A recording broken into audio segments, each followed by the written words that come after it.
السلام عليكم، نتمنى تكونوا بخير وبصحة جيدة. مرحبا بكم في قناة شيوات العمري ليلى. الفيديو ديال اليوم غادي يكون قصير بزاف، غادي ندير معكم واحد التحليه بكواخاضه والكريمه اللي كنديروها في دقائق وكتجي بنينه بزاف.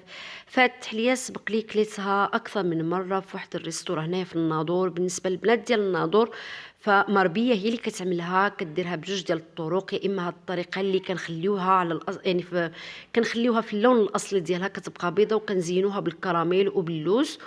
وكاينه الطريقه الاخرى اللي كنضيفوا ليها اللوز لداخل، وانا فضلت الطريقه عجبتني، كتجي بها بنين احسن.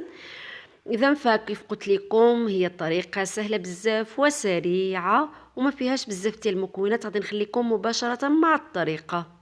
فاول حاجه غادي نحتاجوا لتر من الحليب، 200 مليلتر من الكريمه السائله، دائما كنستعمل برافو، وثلاث اكياس من كواخاضه.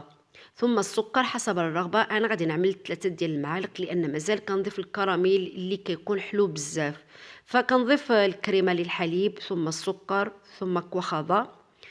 غادي نضيف 3 ديال الساشيات، غادي نخلطهم مزيان وكندير الكاسرونه فوق نار مهيله مع الخلط المستمر حتى كيغلي عندنا الحليب، يعني الطريقه المعتاده للفلان. خصنا نبقاو كنحركوه حتى كيفيض عندنا الحليب، والا غادي يلتصق لينا في القاع.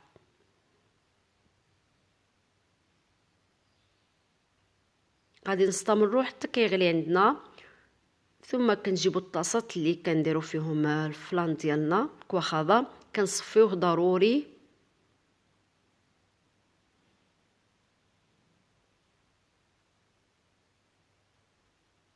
فكيف قلت لكم الفيديو ديال اليوم قصير بزاف، يعني والتحليه كتجي لذيذه بزاف. نتمنى انكم تجربوها، كتجي رائعه.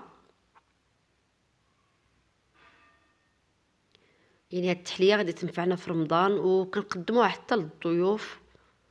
كتجي في الشكل ديالها راقيه وبنينه في نفس الوقت. فغادي نعمرها كلها في هاد الطاسات وغادي نخليها حتى كتبرد مزيان، وكندخلها الثلاجه باش كتبرد مزيان عاد كنزينوها.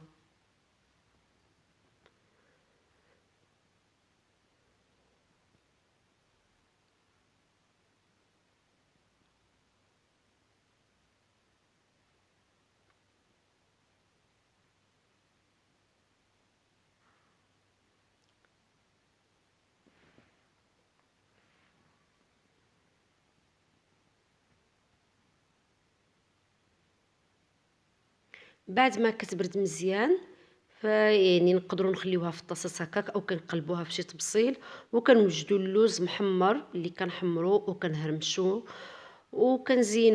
كنزينهم بالكراميل اللي كنشريه جاهز، كنضيف من الفوق اللوز مهرمش. اذا فالطريقه يعني سهله بزاف وما كتديش بزاف ديال الوقت.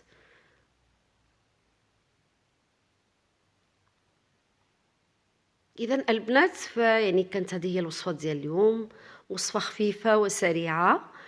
نتمنى انها تنال الاعجاب ديالكم. الى عجب لكم الفيديو بارطاجيوه مع صحباتكم وخليوا لي التعليقات اللي راه كنقراهم كلهم وكيفرحوني. واللي مازال ما اشتركتش في القناه تشترك، وحتى اللي كتشوف القناه لاول مره تضغط على زر الاشتراك. والى الوصفه المقبله، والسلام عليكم.